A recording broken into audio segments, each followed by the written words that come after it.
Hey everyone. So I just wanted to talk about a problem that I've had with my Mazda, and it's a 2010 Mazda 3 Sport, and basically the alarm has been going off spontaneously. And one of the, if you look into this, what you'll find is that it's probably due to a door switch or the hood switch. The problem is that there is the hood switch, 4 door switches, and the trunk switch, which means that it is probably one of those 6 that's bad. So how do you determine what the problem is? Oh, and one additional piece of information that I noticed with this is that the alarm would most likely go off when it was very hot outside.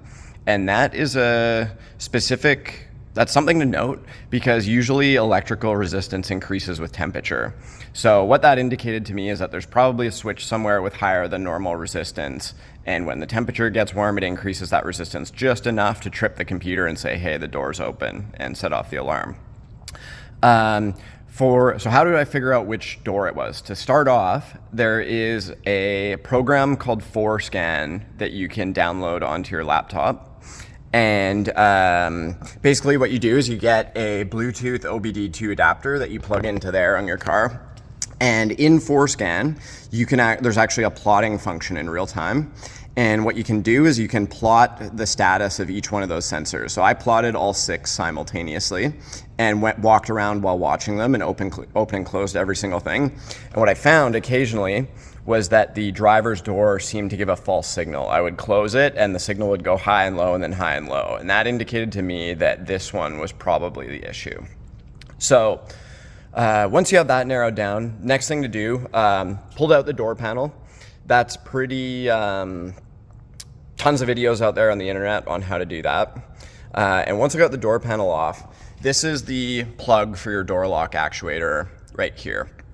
And if you look in the service manual, what you'll find is that the top 2 pins in this corner, it's different for this is specific to the driver's side, so it's different for the passenger side, so look at the manual.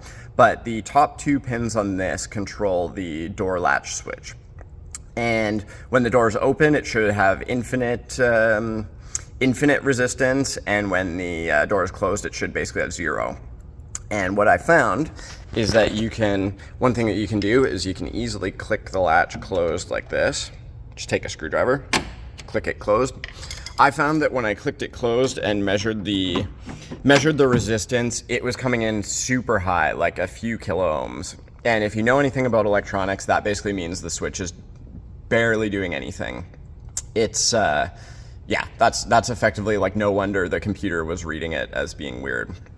And if you look at how these switches work, there's some videos on YouTube, and it's basically 2 little prongs that slide along when the latch rotates. And what I've read is that those build up corrosion and slowly get worse and worse.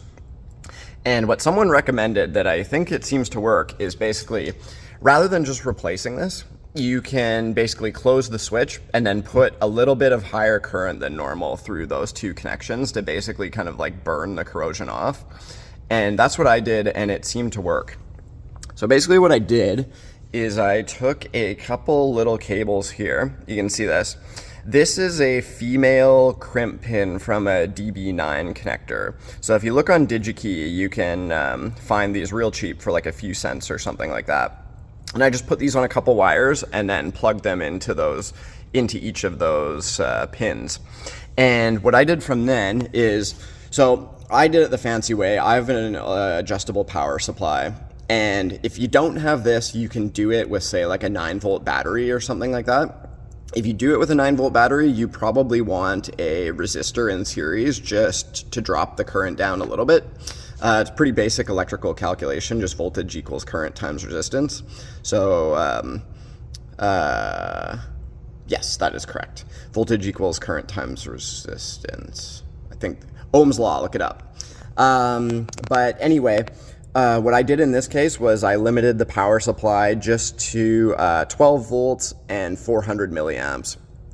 Or actually, no, never mind, sorry, 200 milliamps. And then what I did is turn the power onto this and just cycled and opened and closed the door a bunch of times and kept checking the resistance of this connection until it basically read 0 when the door is closed. And now, you know, I was when I started this, I was very consistently getting a high reading, and now I'm getting a normal reading of like almost 0, or maybe up to like 10 ohms or something like that, but it's showing almost 0. And I think that is a sign that this probably has fixed the issue with that door lock actuator. So I think these actuators are about 150 bucks. I don't know. We'll see if this fixes the problem for sure, but I think there's a decent chance it will. And worst case, you know, I don't know, you replace this, but it's a bit of a pain. You've got to rip out this, and it's a bit of a pain getting in there. So I would say give this a try if you're having this problem.